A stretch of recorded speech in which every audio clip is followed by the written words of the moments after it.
97 कीर्तनाचा वेळ असावा असा आग्रह आपल्या मराठवाड्यातल्या संपूर्ण गुणीजन मंडळीचा आहे, व्यक्तिगत माझा पण आहे. का तर काल एक दुर्घटना घडली. मोटरसायकलीवर आमचे 3 भजनी या मोटरसायकलच्या अपघातानं, गाडीच्या अपघातानं जागेवर गेली. काल आम्हाला सुतक पडली. आम्ही दुःखी आहेत कालपासून. अन्न गोड लागत नाही आहे. तरणे बाण लेकर, मृदंगवादक, गायक, 2 जे मुलं आहेत दोन्ही मृदंगाचार्य, त्या दोन्हीच्याही लेकरायचे जावळं निघाले नाहीत अजून. दोन्हीच्याही लेकरायचे काय निघाले नाहीत. 5-7 महिन्याचे लेकर आहेत.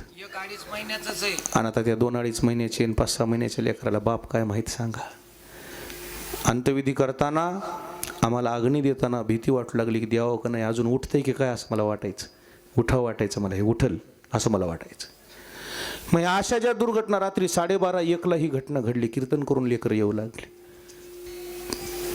आम्ही मग आमच्या पद्धतीनंच होतो. आमच्याच बाजूनं होती आमची मोटरसायकल. गाडी येऊन आदळली आमच्या अंगावर. कशी होती ते आदळणारे आम्हाला काय माहीत. त्यांचं टायर फुटलं का त्या व्यसनाच्या आहारी गेलं ते आम्हाला काय माहीत. पण आमचं तर नुकसान झालं. मग ह्या आमच्या भजनी मंडळीवरच आहे ना हे परमार्थ. हे लेकरं किती वाजता घरी जातील. तुमचं कीर्तन 11:30ला 12ला सोडल्यावर हे जायचे किती वाजता घरी. 12 वाजतात घराच्या बाहेर, गावाच्या बाहेर निघायला ह्यांना.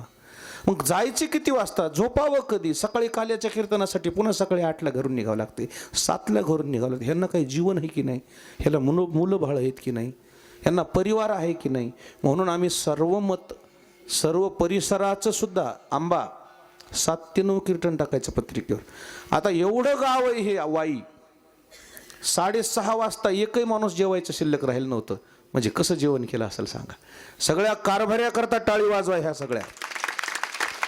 6:45 वाजता सगळे भांडे धुतलेत हे ना, जेव घातले सगळे लोक. मनापासून धन्यवाद गावकरी मंडळीला. माझं 8 ते 10 असताना रात्री माझं कावीला होतं. कावी 8 ते 10च होतं त्यांचं. मी स्टेटसला टाकलं हे लेकरायचं नुकसान पाहता, आमच्या आरोग्याचा विचार करून पुढे जर तुम्हाला आम्हाला जास्त दिवस आमच्याकडून काम करून घ्यायचंय का, तर 7 ते 9 करा. रात्री 7 ते 9 केलं त्यांनी. रात्री तिथं 30,000 लोक होते कीर्तनाला. किती हजार होते? 30,000 लोकांचं अन्नदान होतं.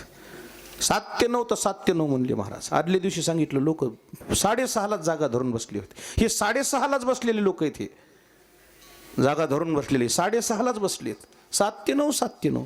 आमच्या आरोग्यासाठी आम्ही म्हणत नाहीये तुम्हाला आमच्याकडून 4 दिवस सेवा जास्त करायची का. आम्हाला 1 तास अलीकडे आणा की. काय बिघडलं.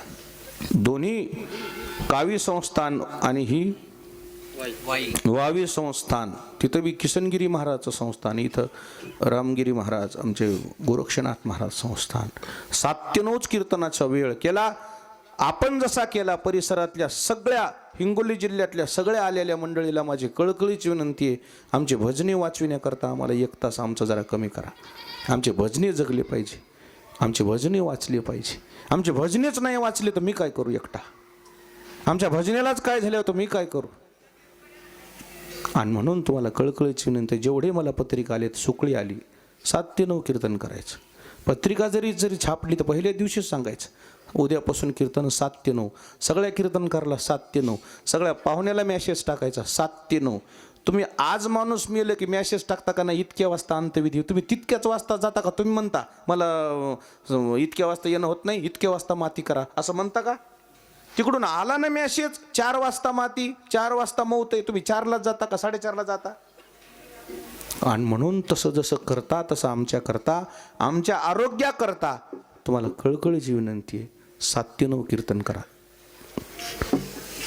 आणि म्हणून हे असा आग्रह केल्यामुळं तुम्ही केलंय. 7 ते 9 कीर्तन केलं त्याचा मला स्वाभिमान वाटला. पुढच्या वर्षी पत्रिकेवर सुद्धा सरपंच पत्रिकेवर सुद्धा पुढच्या वर्षी 7 ते 9च करा. आंबा 7 ते 9च करा.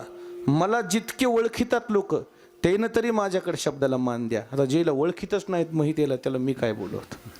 ज्यांना माझी ओळख आहे त्यांना तरी विनंती की 7 ते 9 कीर्तनाचा वेळ करा. विठोबा रखुमाई.